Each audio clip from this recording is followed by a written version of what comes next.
After her tremendous return at the Royal Rumble, Alexa Bliss was in action tonight against Candice LeRae. Alexa coming down, new gloves for Alexa Bliss. But let's be honest, we was all watching to see if there was any signs of what would happen in the future of Alexa. And well, there was a few. First, she would do the thing that she really made famous when she was Dark Alexa Bliss, when she stopped herself in the ropes. They would then tease a Sister Abigail position. That woke the crowd up, and trust me, that crowd needed waking up tonight. During a commercial break, we would see Candice LeRae actually take the Lily doll and stomp on it and kick it out of the ring, which would, for a short time, fire up Alexa Bliss. They did save her firing up for when they was back on TV, but Wade Barrett would reveal that she made this doll to help herself the exact way she wanted, to help her deal with grief. The second attempt at a Sister Abigail position would reveal the Abigail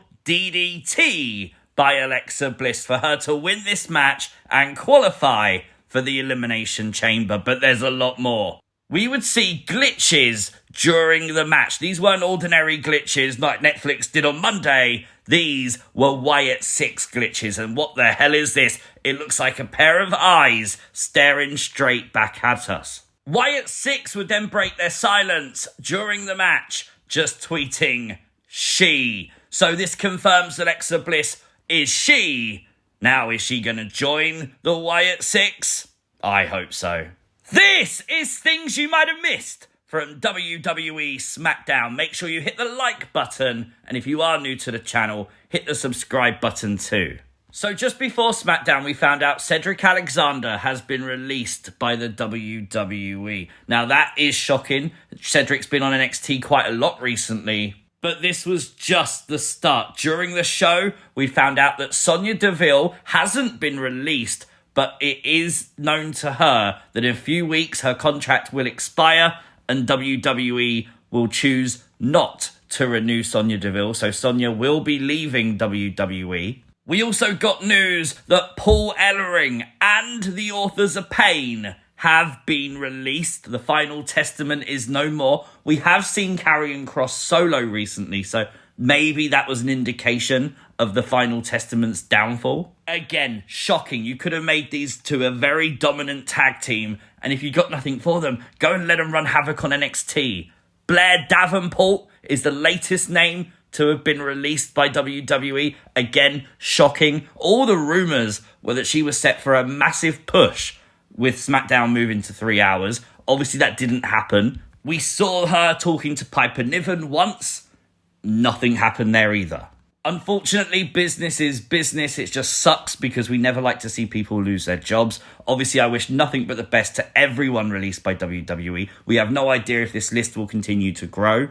We will, however, probably speak about this even more tomorrow, especially if there are other names on our news video. So make sure you're subscribed to the channel for that. The first match tonight will see Bianca Belair defeat Piper Niven, winning her spot in the Elimination Chamber. Obviously, amazing KOD. She legit held Piper up for a while before throwing her down. So great highlight for Bianca's strength tonight. Pretty Deadly would tonight interrupt the DIY requested minute of silence. And of course, this would bring out Nick Aldis, who would make the match between Pretty Deadly and DIY immediately. Obviously, DIY totally not ready. They wrestled the match in their street clothes, and I really like that touch. Pretty Deadly would pick up the win, which now guarantees them a future shot at the Tag Team Championships and DIY. So we will see a rematch here, but it's genius booking because, yes, DIY protected by the fact they weren't warmed up, they weren't ready, they weren't in gear. Smart. Once again, they would show John Cena from the Royal Rumble post-show and every comment he made about basically being entitled to be in the Elimination Chamber match. I'm telling you, a John Cena heel turn is going to happen. On the show, we found out that Kayden Carter and Katana Chance have officially moved over to Friday Night SmackDown. Hopefully this is a reset for them and hopefully they can get a bit more screen time. We also found out on social media today that Drew McIntyre has moved over to Friday nights with a GM that he can respect. Drew would be in action tonight, but just prior to, we did get a promo from Drew McIntyre where he actually spoke about the backstage drama we spoke about on Sunday from the Royal Rumble, as Drew would say that after the match, yes, he was angry, he went backstage, he tore some stuff up, but then he realised he was angry because of the toxic work environment of Monday Night Raw. Interestingly, he also said he was coming for Cody Rhodes, notably the WWE Championship, the title belt that was stolen from him when basically the Bloodline would screw him at Clash at the Castle. Big Jimmy Uso would come out, and Jimmy, well, no love lost between these two. A really solid promo between these two, as Drew would accidentally call Jimmy J, and Jimmy was like, hey, I can say yeet if I want to. I can say no yeet. I'm not here to moan about opportunities. I'm here to make my opportunities. LA Knight would then emerge, of course, the third man in tonight's triple threat. And if you read the dirt sheets, you'll know that Drew's anger was focused on a spot involving LA Knight. Knight coming out, looking down the camera and saying, it's okay to cry. If things get on top of you, it's okay. But there's a limit. And basically christened Drew McIntyre Drew McIntyre. Well, the triple threat match would happen and Drew McIntyre would win, qualifying for the men's elimination chamber match. WWE playing the heartbreak story as Jimmy Uso came so close, but Drew pulled the referee out of the ring. Also a really great spot during the commercial break. Obviously it was shown in full on Netflix. Drew getting a table from under the ring, the crowd chanting, "We want tables," and he just put it straight back again. Great heel work from Drew McIntyre. We found out that next week, Damian Priest will take on Braun Strowman and Jacob Fatu for a shot to the Elimination Chamber match. Now, honestly, I'm looking forward to that one. Damian, you better be ready. The Miz did his best carrying cross impression today as he tried to get into the head of Cody Rhodes, talking about how the fans are now behind Jey Uso and not behind Cody Rhodes, although they were last year. Note in the background, the US champion Shinsuke Nakamura again watching on, as the Miz's quest for friends is still unsuccessful.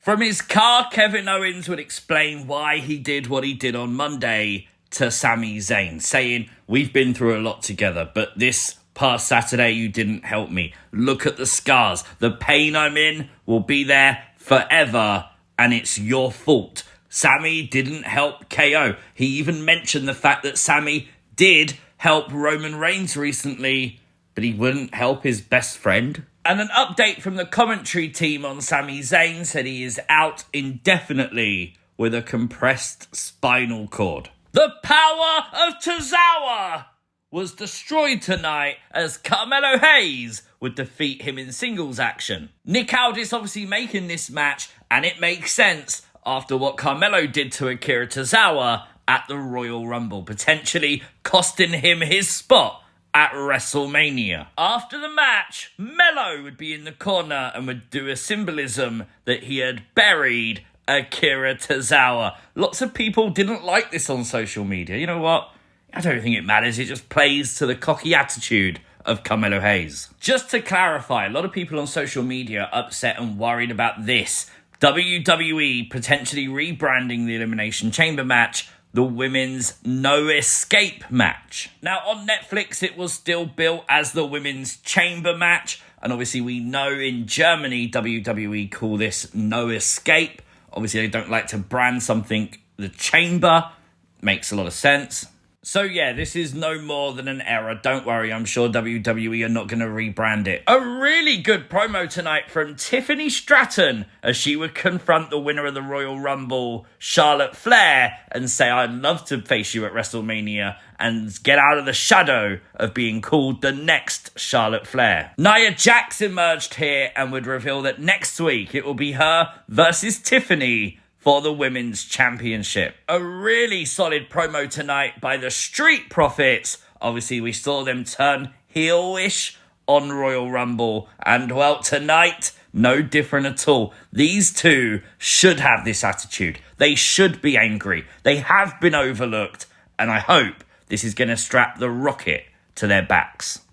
Jey Uso would kick off this week's SmackDown and he would meet Cody Rhodes, the WWE champion. I love that they didn't forget about Cody and Jay winning the tag team titles. There's history between the two, with Jay saying he has two choices: stand against Cody or stand with Cody being the WWE champion and Jay being the new heavyweight champion. Jacob Fatu would emerge and he would say the belt needs to come back to our family, but Jay's not the one to do it.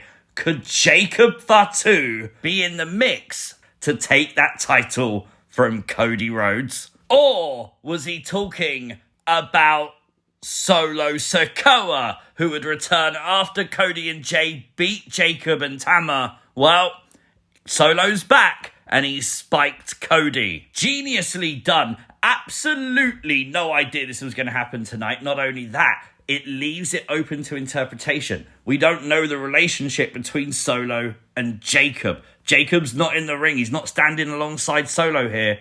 We don't know yet. It was an okay SmackDown for me, a 6.5 out of 10. Alexa's match definitely saved this show. Lots to talk about with the releases, and unfortunately it does dominate your thoughts during a live broadcast. Why they do it during a show is beyond me. I will be back tomorrow. Hopefully you'll join me. See you then. Peace!